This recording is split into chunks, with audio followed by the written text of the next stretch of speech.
കോട്ടയം ജില്ലയുടെ ശാന്തമായ വഴിയോരങ്ങളിലായി വിശാലമായ പാടശേഖരങ്ങളാൽ ചുറ്റപ്പെട്ട് കിടക്കുന്ന ഒരു കൊച്ചു ഗ്രാമമാണ് വെച്ചൂർ.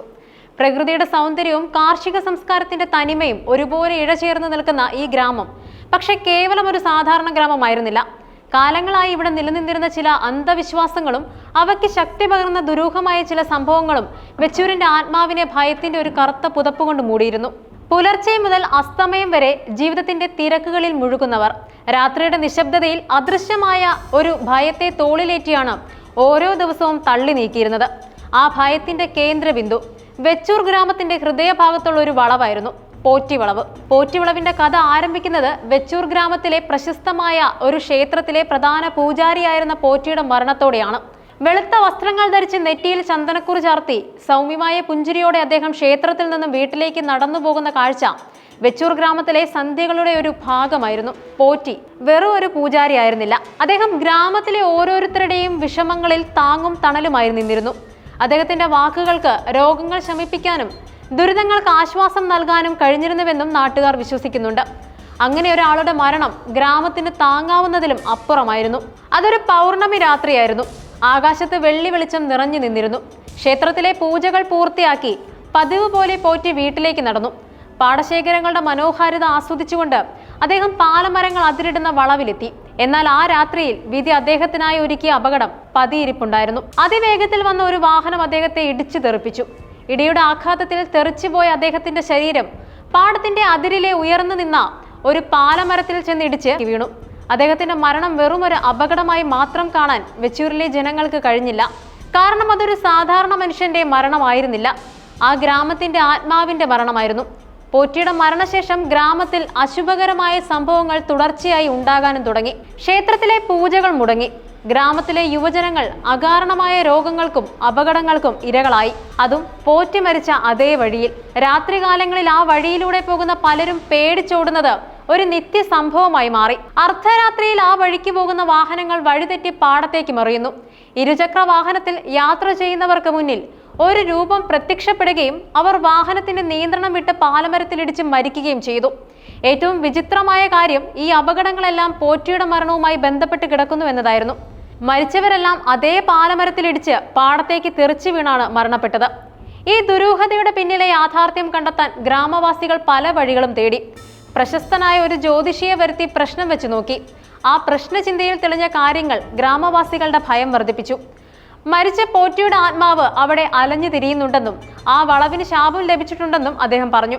പോറ്റിയുടെ ആഗ്രഹങ്ങൾ പൂർത്തിയാക്കാത്തതുകൊണ്ടാണ് ആത്മാവിന് ശാന്തി ലഭിക്കാത്തതെന്നും അതുകൊണ്ടാണ് അദ്ദേഹം തന്റെ മരണത്തിന് കാരണക്കാരെ തേടി ആ വഴിക്ക് വരുന്നവരെ അപകടത്തിൽപ്പെടുത്തി പകരം വീട്ടുന്നതെന്നും ജ്യോതിഷി പറഞ്ഞു.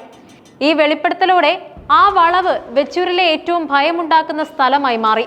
അങ്ങനെ ആ വളവിന് ഒരു പേര് വീണു, പോറ്റിവളവ്. പോറ്റിവളവിൽ അദൃശ്യമായ ഒരു ശക്തിയുടെ സാന്നിധ്യമുണ്ടെന്ന് ഗ്രാമവാസികൾ വിശ്വസിച്ചു. ആളനക്കമില്ലാത്ത രാത്രികളിൽ പലരും ആ വഴിയിൽ നിന്നും ചില ശബ്ദങ്ങൾ കേട്ടു. ചിലർക്കൊരു വൃദ്ധനായ പുരുഷന്റെ രൂപം മുന്നിൽ പ്രത്യക്ഷപ്പെട്ടതായി അനുഭവപ്പെട്ടു. അവർ ഭയന്ന് ഓടി രക്ഷപ്പെട്ടു. രാത്രിയിൽ വഴിതെറ്റി ആ വളവിലെത്തുന്നവർക്ക് വഴി പറയാൻ ആരും തയ്യാറല്ലായിരുന്നു. പകൽ പോലും ആ വഴിക്ക് പോകുന്നവർക്ക് ഒരുതരം അസ്വസ്ഥത അനുഭവപ്പെട്ടിരുന്നു. ഒരുപാട് തുക മുടക്കി വഴിപാടും പൂജകളും നടത്തിയെങ്കിലും ആത്മാവിന് ശാന്തി ലഭിച്ചില്ലെന്ന് ഗ്രാമവാസികൾ വിശ്വസിച്ചു. ഈ സംഭവങ്ങൾ കാരണം പോറ്റിവളവ് രാത്രികാലങ്ങളിൽ പൂർണ്ണമായും വിജനമായി. ആരെങ്കിലും വഴിതെറ്റി ആ വഴിക്ക് വന്നാൽ അവരെ വഴിയുടെ തുടക്കത്തിൽ തന്നെ തടഞ്ഞ് തിരികെ വിടും. എന്നാൽ ഗ്രാമത്തിന്റെ അതിർത്തിയിൽ നിന്ന് വന്ന യാത്രക്കാരും ടൂറിസ്റ്റുകളും ഈ ഭയത്തിന്റെ യാഥാർത്ഥ്യം അറിയാതെ അപകടത്തിൽപ്പെട്ടു. അവർക്കും അതേ ദുരന്തം സംഭവിച്ചു. പോറ്റിയുടെ ആത്മാവ് തന്റെ മരണത്തിന് ഉത്തരവാദിയായ വാഹനത്തെയാണ് തിരയുന്നത്. എന്നാൽ പകരം വഴിതെറ്റി വരുന്ന യാത്രക്കാർക്കാണ് ദുരന്തം സംഭവിക്കുന്നത്. ഒരുപക്ഷെ അതൊരു ശാപമായിരുന്നിരിക്കാം. പോറ്റിവളവിന്റെ കഥ തലമുറകളായി കൈമാറി വരുന്നു. ഈ കഥ കേട്ടറിഞ്ഞതുകൊണ്ട് തന്നെ പലരും രാത്രിയിൽ ആ വഴി ഒഴിവാക്കി സഞ്ചരിക്കാറുണ്ട്. പക്ഷേ ഈ കഥയുടെ യാഥാർത്ഥ്യം അറിയാത്തവരും പുതിയതായി ആ വഴി ഉപയോഗിക്കുന്നവരും ഇന്നും അപകടത്തിൽപ്പെട്ട് മരിക്കുന്നുണ്ടെന്നാണ് നാട്ടുകാർ പറയുന്നത്. അത് വെറും ഒരു വിശ്വാസമാണോ, അതോ ഒരു അദൃശ്യ ശക്തിയുടെ സാന്നിധ്യം അവിടെ ഉണ്ടോ? ഈ ചോദ്യത്തിന് ഉത്തരം നൽകാൻ ആർക്കും കഴിഞ്ഞിട്ടില്ല. വെച്ചൂരിലെ പോറ്റിവളവ് ആ ഗ്രാമത്തിലെ ഒരു നടുക്കുന്ന ഓർമ്മയും ദുരൂഹതയും നിറഞ്ഞ കഥയായി തുടരുന്നുണ്ട്. ആ കഥയുടെ വാമൊഴി രൂപങ്ങൾ പല ഭാവങ്ങളിൽ ആവർത്തിക്കപ്പെടുന്നു. പോറ്റിവളവിലൂടെ ഒരു യാത്ര. പകൽ വെളിച്ചത്തിൽ അത് പാടങ്ങളുടെ സൗന്ദര്യം നിറഞ്ഞ ഒരു സാധാരണ വളവ് മാത്രമാണ്. പക്ഷേ ഇരുട്ട് വീഴുമ്പോൾ ആ വളവ് അതിന്റെ യഥാർത്ഥ സ്വഭാവം കാണിച്ചു തുടങ്ങും. അവിടെ നിന്നും കേൾക്കുന്ന കാറ്റിന്റെ ശബ്ദത്തിന് പോലും ഒരുതരം ഭയത്തിന്റെ സ്വരമുണ്ടാകാം. ചിലപ്പോൾ ദൂരെ എവിടെയോ ഒരു നായയുടെ ഓരിയിടൽ കേൾക്കാം. അതല്ലെങ്കിൽ ചില യാത്രക്കാരുടെ വാഹനത്തിന്റെ ഹോൺ മുഴങ്ങുന്നത് കേൾക്കാം. ഈ ശബ്ദങ്ങളെല്ലാം ആ വളവിൽ പാതിയിരിക്കുന്ന ദുരൂഹതയെക്കുറിച്ച് ഒരു ഓർമ്മപ്പെടുത്തലാണ്. പോറ്റിയുടെ മരണത്തിന് ശേഷം ഗ്രാമം ഒരുപാട് മാറി. ഗ്രാമത്തിലെ യുവതലമുറ ഈ അന്ധവിശ്വാസങ്ങളെ തള്ളിക്കളയാൻ ശ്രമിക്കുന്നുണ്ടെങ്കിലും അവരുടെ പഴയ തലമുറയുടെ അനുഭവങ്ങൾ അവരെ ഭയപ്പെടുത്തുന്നുണ്ട്. പോറ്റിയുടെ മരണത്തിന് ഉത്തരവാദിയായ വാഹനം കണ്ടെത്തിയിട്ടില്ല. ആ സംഭവം ഒരു യാഥാർത്ഥ്യമായിരുന്നു.